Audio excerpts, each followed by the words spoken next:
سورۃ المائدہ کی آیت نمبر 90 سے آج کا درس شروع ہو رہا ہے اور ارشاد ہے، اے ایمان والو، شراب اور جوا اور بتوں کے پاس نصب شدہ پتھر اور فال کے تیر محض ناپاک ہیں، شیطانی کاموں سے ہیں، سو تم ان سے اجتناب کرو تاکہ تم کامیاب ہو۔ اللہ تعالیٰ نے اس آیت میں شراب کا ذکر کیا، جوئے کا ذکر کیا اور انصاب کا، جو نصب شدہ پتھر ہوتے بتوں کے سامنے جہاں پر آ کر مشرکین جانوروں کی بلی چڑھاتے تھے بتوں کے لیے، ان کا ذکر فرمایا، اور پھر فال کے تیروں کا ذکر فرمایا۔ 4 چیزوں کا ذکر فرما کے کہا رجس، یہ ناپاک ہیں، یہ چاروں چیزیں ناپاک ہیں، اور ان کے متعلق جو امور ہیں، جو کام ہیں، وہ عمل الشیطان، شیطانی عمل ہے۔ فاجتنبوا، اس سے اجتناب کرو، اس سے بچ جاؤ، اس کو چھوڑ دو۔ یہ واضح حکم ہے ان چیزوں کے حرام ہونے کا، اور شراب کے متعلق یہ پہلا واضح کلیئر حکم تھا کہ شراب حرام ہے۔ اس سے پہلے 2 حکم نازل ہوئے تھے۔ ایک حکم یہ آیا تھا کہ شراب سے جو تمہیں فائدہ ملتا ہے وہ فائدہ تھوڑا ہے، لیکن اس کے ساتھ جو نقصان ہے وہ زیادہ ہے۔ وہ شراب کے متعلق تھوڑی سی نفرت دل میں ڈالی گئی، تدریجاً تربیت کی گئی نا، کہ جو قوم تھی وہ شراب کی عادی تھی، اور ہر نشست میں، ہر محفل میں وہاں شراب پی جاتی تھی، ہر کھانے کے ساتھ شراب پینا معمول تھا۔ تو پہلے انہیں کہا گیا کہ یہ اس سے جو تم فائدہ لے رہے ہو نا، فائدہ تھوڑا ہے، نقصان زیادہ ہے۔ پھر حکم یہ آیا کہ لا تقربوا الصلاۃ وانتم سکارا، تو نشے کی حالت میں نماز کے قریب نہ جاؤ۔ مسلمانوں نے نماز پڑھی، نماز سے پہلے کھانے کی نشست تھی، اس میں شراب بھی تھی، معمول کے مطابق، حرام تو ابھی ہوئی نہیں تھی۔ اب شراب کے نشے کی وجہ سے نماز میں، قرآن مجید کی تلاوت میں غلطی ہوئی، تو حکم نازل ہوا کہ نشے کی حالت میں نماز کے قریب نہ جاؤ۔ تو نفرت اور بڑھائی گئی، دل میں یہ بات ڈالی گئی کہ دیکھو یہ وہ چیز ہے جس کی وجہ سے سب سے بہترین عبادت نماز جو ہے وہ بھی تم نہیں پڑھ سکتے اگر تم نے یہ کام کیا، تو اتنی عظیم سعادت سے تم محروم ہو جاؤ گے۔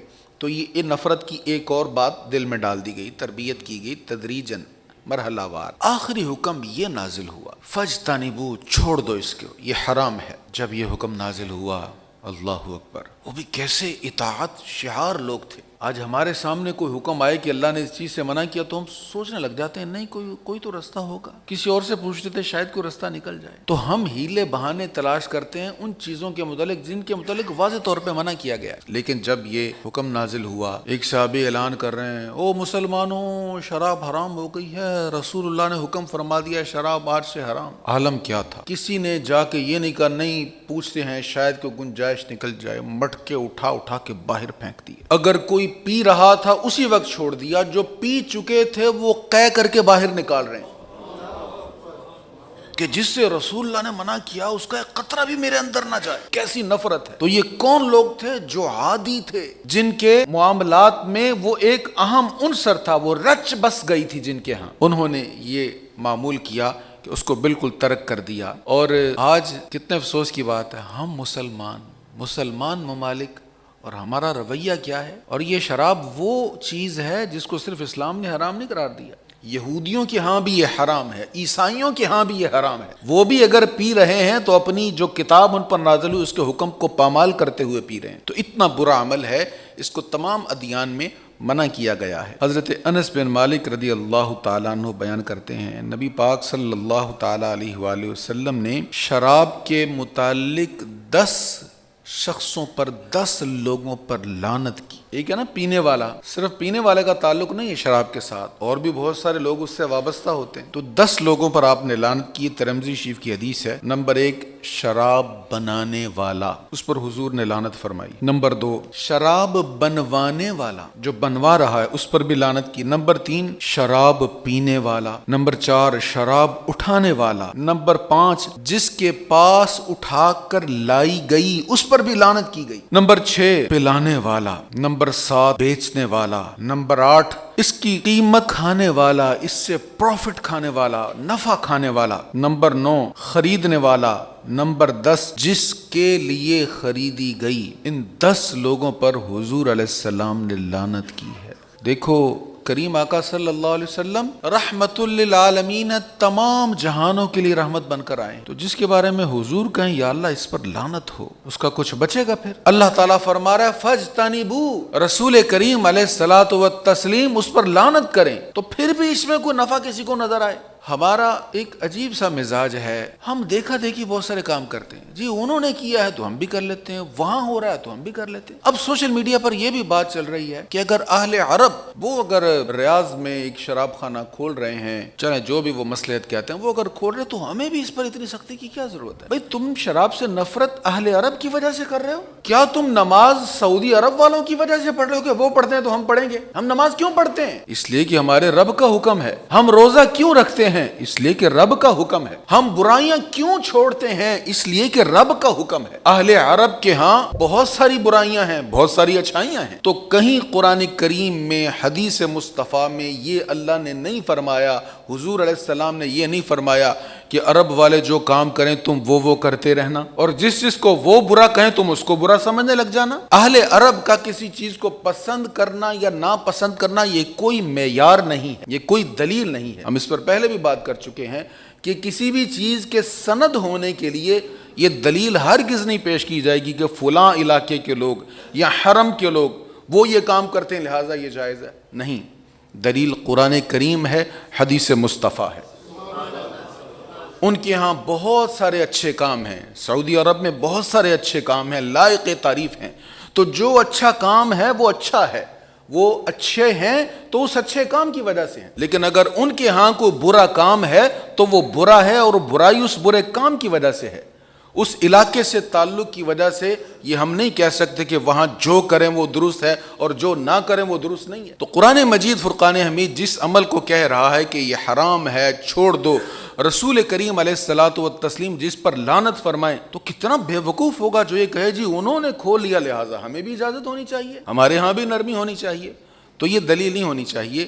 اللہ تعالی ہمیں قرآن و سنت پر عمل کرنا نصیب کرے اور امت مسلمہ کی خیر فرمائے۔ ایک اور حدیث سنی، حضرت ابو مالک اشعری رضی اللہ تعالیٰ عنہ سے روایت ہے، نبی اکرم صلی اللہ علیہ وسلم نے ارشاد فرمایا، میری امت کے کچھ لوگ شراب پئیں گے اور اس کا نام بدل کر کچھ اور رکھیں گے۔ پی شراب ہی رہے ہیں لیکن نام تبدیل کر دیا، نام کچھ اور رکھ لیا۔ فرمایا ان کے سروں پر باجے بجائے جائیں گے اور گانے والیاں گائیں گی، اللہ تعالیٰ انہیں زمین میں دھنسا دے گا اور ان میں سے کچھ لوگوں کو بندر اور سور بنا دے گا، دنیا میں یا آخرت میں مرنے کے بعد۔ حضور نے فرمایا اب جو ان چیزوں کو پسند کرے اور پھر ہیلے بہانے بنا کر اس کے جواز کے پہلو تلاش کرے، جو حضور نے فرمایا نام بدلیں گے، یعنی جواز کا کوئی نہ کوئی پہلو نکالیں گے، کوئی نہ کوئی بیچ میں سے صورت ایسی نکالیں گے کہ اس سے روکا نہ جائے۔ حضرت ابو امامہ رضی اللہ تعالیٰ عنہ سے روایت ہے، رسول اللہ صلی اللہ تعالیٰ علیہ وآلہ وسلم نے فرمایا، اللہ تعالیٰ فرماتا ہے قسم ہے میری عزت کی، اللہ تعالیٰ نہ بھی قسم ارشاد فرمائے تو اس کا فرمان بڑا اہم ہے، اس میں کوئی شک کی گنجائش نہیں، لیکن اللہ تعالیٰ کسی کلام کے شروع میں جب قسم ارشاد فرماتا ہے تو یہ اس لیے ہوتا ہے کہ ایک دم ہم چونک جائیں، متوجہ ہو جائیں، سمجھ جائیں کہ یہ بڑی اہم بات ہے۔ حضور علیہ السلام فرماتے ہیں، اللہ تعالیٰ فرماتا ہے قسم ہے میری عزت کی، میرا جو بندہ شراب کا ایک گھونٹ بھی پیے گا میں اس کو اتنی ہی پیپ پلاؤں گا، اور جو بندہ میرے خوف سے اسے چھوڑے گا میں اس کو حوض قدس کا جام پلاؤں گا۔ اللہ اکبر، جب جام ہو حوض قدس کا، پلانے والا رب العالمین ہو، اللہ اکبر۔ وہ ہمارے ہاں ایک بات کہی جاتی ہے، ارے ظالم تو نے پی ہی نہیں اس لیے تو بات کرتا ہے، تو علماء فرماتے تم یہ بھی تو چکھو نا جو معرفت کا جام ہے، جو رب کی محبت کی مے ہے، جو رسول کریم علیہ الصلوۃ والتسلیم کے عشق کا جام ہے، اس کو بھی تو پی کر دیکھو نا۔ تم جو دنیا کے نشوں میں اور دنیا کی شرابوں میں لذت تلاش کرتے ہو، کاش تم نے حب مصطفیٰ کے جام کی لذت کو چکھا ہوتا۔ اللہ اکبر۔ میں عشق مصطفیٰ ہم یہاں پی کے مست رہتے، میں عشق مصطفیٰ ہم یہاں پی کے مست رہتے، سر حشر لڑ کھڑاتے تو کچھ اور بات ہوتی۔ اے کاش ہمیں حضور کی محبت کا جام نصیب ہو جائے۔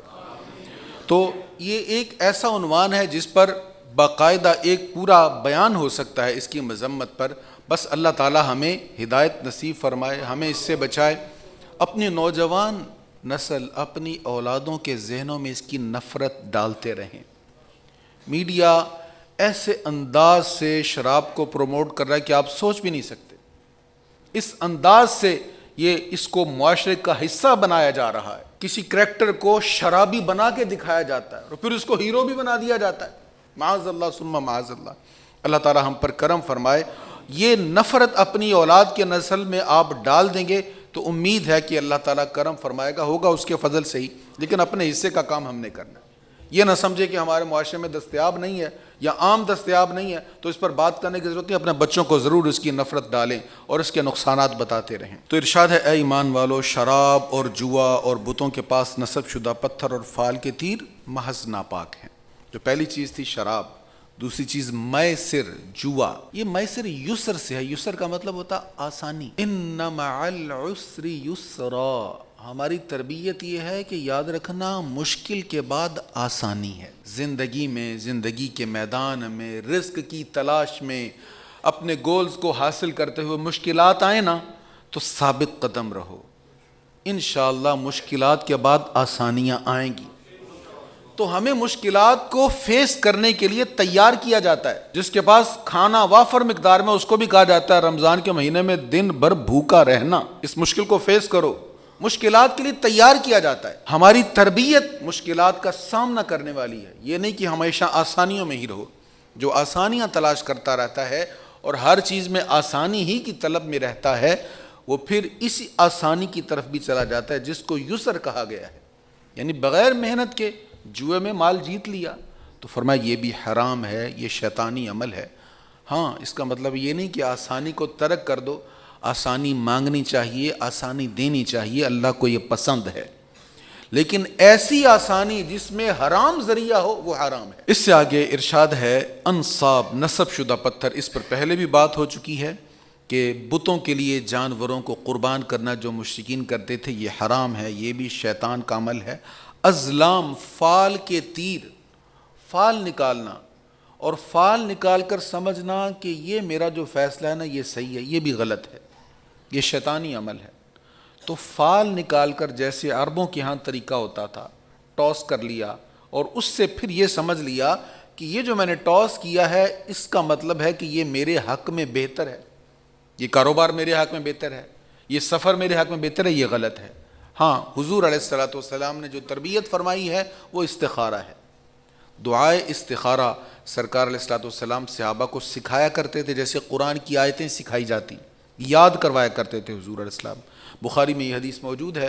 اور دعائے استخارہ بلکہ آسان ہے ڈھونڈنا، کوئی مشکل نہیں ہے، آپ گوگل پر جائیں، دعائے استخارہ لکھیں تو آپ کے سامنے آ جائے گی۔